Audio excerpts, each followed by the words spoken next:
Hey everybody. I put out a video a couple days ago about my Queen Air flight to Maryland from Wisconsin, and a lot of people really liked it, and some people wanted to hear more about my thought process and the decision making that I went through to get to Maryland with the challenges that I faced. So I thought I'd kind of go over it with you just to kind of let you know what I was seeing and what I was thinking about while I was doing it.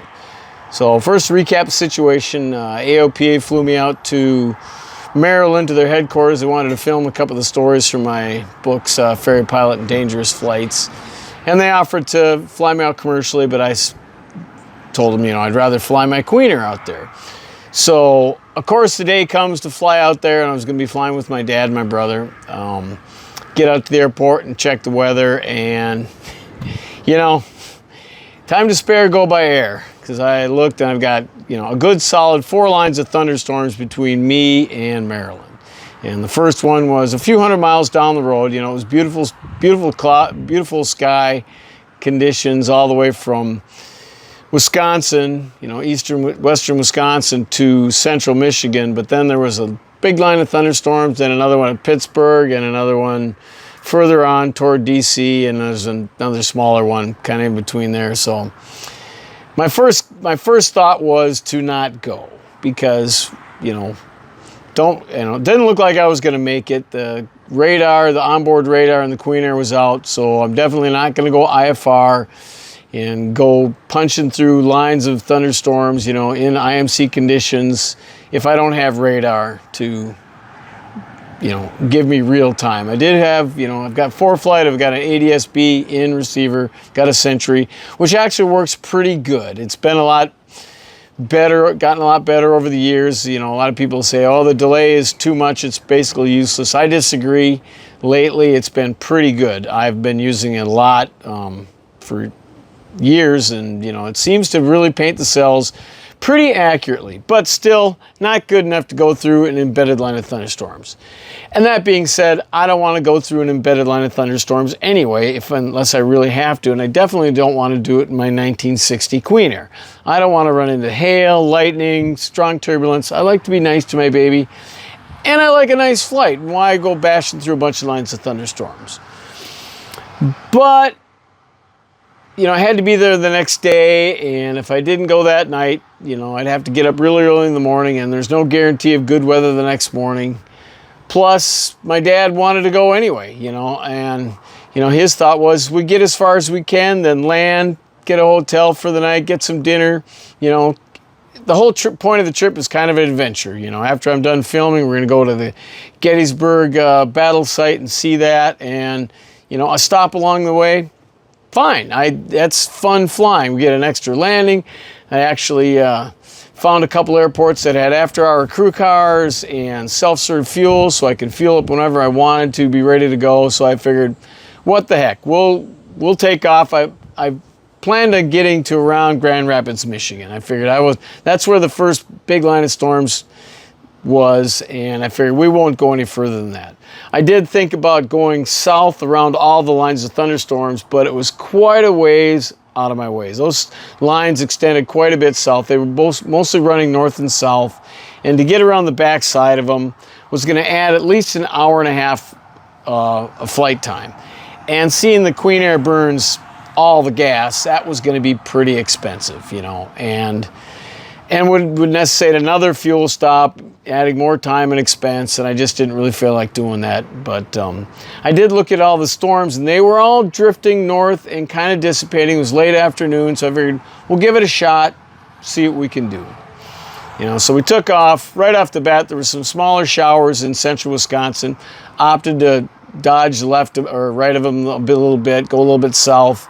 No reason to go through those, and because when you fly a plane through rain, you get a lot of stuff out of the cowling, and it rigs gray streaks down the side of the white paint, and no reason to go flying through that rain. Stayed VFR, got to Milwaukee, got to Lake Michigan, beautiful skies, absolutely gorgeous evening, clear skies. Western Michigan, absolutely great. And then as we approached that first line of storms, I noticed that they had dissipated quite a bit and had moved north a little bit out of the way, but they were still in my way. And when I got closer to the line, I could see the clouds, I could see the line of storms. They didn't look very high. You know, I was about ready to land. And I figured, well, you know, what the heck? Let's climb up and see if we can get over these things, because they didn't look very intimidating. You know, they were calling for, you know, severe thunderstorms, but that's not what I was seeing. I climbed up to 11.5, and that was fine. I could see the two cells. I could see them on ForeFlight, you know, using the ADS-B in radar, and I could see the cells, and there was a big gap in between two of them, but even the cells themselves weren't very high or very menacing. They didn't look too bad on radar. So I opted we'll just keep going. I was VFR on top, beautiful, beautiful flight, absolutely, you know, clear above those clouds and smooth, and first line of thunderstorms passed, piece of cake. After that, it was clear again. That was another reason to go VFR on top, because on the back side of that line, I could see that all the airports were VFR. You know, I could pull up the weather. It looked really nice. It looked like just one line of thunderstorms and clouds, and they were kind of dissipating. So, piece of cake. VFR on top, clear those by quite a ways, and head on to Pittsburgh. Real nice going down to Pittsburgh. By the time we got to Pittsburgh, it was dark. And that line of thunderstorms that was around Pittsburgh had completely dissipated and also moved off to the north. So perfect, you know. The storms had left us about a 6,000 foot layer of clouds. It didn't look very big, but I descended back down to 5,500. Because why not? You know, what I want to do is when I'm staying VFR and dodging clouds, whether it's day or night, I want to stay underneath so I can see. At night, you can't see as far, obviously, but the visibility was 10 miles plus, and I could see city lights all the way off to the horizon. It was great visibility, and dropped down to 5,500. And at this point, I was confronted with the last big thunderstorm, the last big line that was about 30 miles west of Washington, D.C., which was close to where Frederick was, where I was going. And that was still a big storm, and it was pretty localized, and it stretched north for quite a ways, but it had a very defined southern tip, and it was moving to the north, but not fast enough to be out of my way. You know, the direct line was going to put me right through the middle of it. So obviously not going to do that. I altered course to the right, going south. I aimed basically for the southern tip of that storm, and continued on, and that was great. Now, along the way, what I continued to do was I would check the weather at each airport on my way, and my back door, which was south. You know, it was clear skies behind me, but also I've got an option to head south if I need to. All the skies there were clear. All the airports were reporting VFR, and even though you really can't trust the weather you're going to get off a ForeFlight with the ADS-B, because often that's really old. Here's one I've found, I think it's 51 minutes old. You know, so you really have to back that up by actually dialing in the AWOS frequency and listening to it, because that's pretty real time. That'll tell you exactly what's happening. And as I approached that last storm, I mean, I could see it, you know, there were big lightning flashes and everything, and it was a big wall of death off to my left. But where I was heading, which is at the southern tip of that storm, from there all the way off to my right to the south, I had great visibility. I could see the city lights for 10, 20 miles. And every AWOS that I was pulling up for airports was all calling clear skies, light winds, you know, perfect. So even though I was getting kind of close to a big storm, the storm was moving to the north, and I'm going around the south end of it. So it's going to be clearing out of my way, and I can continue to move further south if I need to. But also that with that line and all the winds going from south to north, any hail that storm might be producing is also going to go north. Yeah, I'm on the back side of this storm. There's really no danger. You can almost drag your wingtip through that storm. I wouldn't recommend that, but you can get pretty close. And that's pretty much what I did. I kind of curled around the southern half of that storm, and I had my back door. I've always got options when I do this, and it was a piece of cake.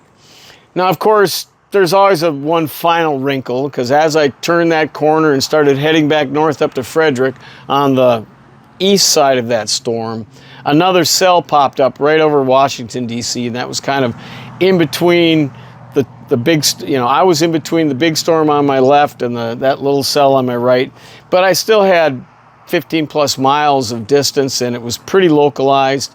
You know, I was talking to ATC at that point. I was on flight following, and they concurred that, yeah, that one storm is right there. It's headed toward Frederick, but it's not going to get there for half hour, 45 minutes till after you land. So that was a piece of cake, not a problem. Went on, landed in Frederick, tied, you know, got the rental car, tied the plane down. Yeah, it started raining about the time I started tying the plane down, because I was dinking around and not really moving with the sense of urgency that I should have, but it still wasn't that bad. And so that was a pretty good example of how to move around storms in the daytime and at night. You always want to have your back door open. Don't fly yourself into a corner. You know, I could always, at any stage of this flight, I could have turned around, gone back the way I was, because I was leaving clear skies and good visibility. And to my south was all good weather, good visibility. There's airports all over the place. At any point I could land if things got touchy. Wasn't planning at all to punch into any clouds. That's just dumb, especially at night. I mean, I do have the option of going IFR if I needed to. I'm IFR current. The plane is IFR current. It's a great plane. I love the Queen Air. I could fly that thing all over the world. Wouldn't have a problem with it. I would like my radar fixed. I'm getting that fixed soon. But with the ADS-B helping me, you know, plot these storms and help me avoid them, it made things a lot easier. And that's what you have to remember if you're going to be flying, you know, around thunderstorms. You don't want to fly through them. You know, there's no reason to fly through a thunderstorm in peacetime. That's an old Air Force saying. Just don't. And don't get close to it. And if it's, you know, an embedded line of thunderstorms and you don't have radar, that's a really bad idea. And ADS-B radar, even though I say it works really good and it's worked very well for me, it's not a replacement for actual radar. It's a good strategic tool. You can look out a couple hundred miles and say, okay, this is what storms are out there. This is where I'm going to go. And here's where I can cut around the backside. This is what's developing. It gives you a heads up. You know, a lot of times in the summertime, cells pop up out of nowhere. You know, I've seen that hundreds of times out here flying skydivers. You've got a clear blue sky and all of a sudden you look on the radar and a bomb goes off that was clear sky just a few minutes prior. So it's really great to have that ADS-B in tool at your disposal to keep an eye on what's going on ahead of you. But leave your back doors open. Don't fly yourself into a corner where you've got nowhere else to go, where you have to punch a line of thunderstorms. That should never happen. And flying in an area of embedded thunderstorms, trying to dodge in between cells, that's tricky, you know, and you could really blunder into a cell doing that. Plus, if the upwind, you know, if the cell that's headed toward you starts spitting out hail can go quite a ways. You might find yourself with a plane with a whole bunch of dents in it, and that's definitely not what I wanted to do with my Queen Air. My Queen Air is my baby, and I don't mess around with thunderstorms at all with that. So anyway, that's what I did. Now, I'm not advocating that you should go out and fly around a bunch of thunderstorms and play dodgeball with a bunch of thunderstorms. That's definitely not what you should do. I was just trying to tell you my thought process and how I got around this storm and made this flight happen. But again, I fully expected to spend the night someplace. I didn't think this was going to happen, but I had an idea that I might, because the storms were moving out of my way.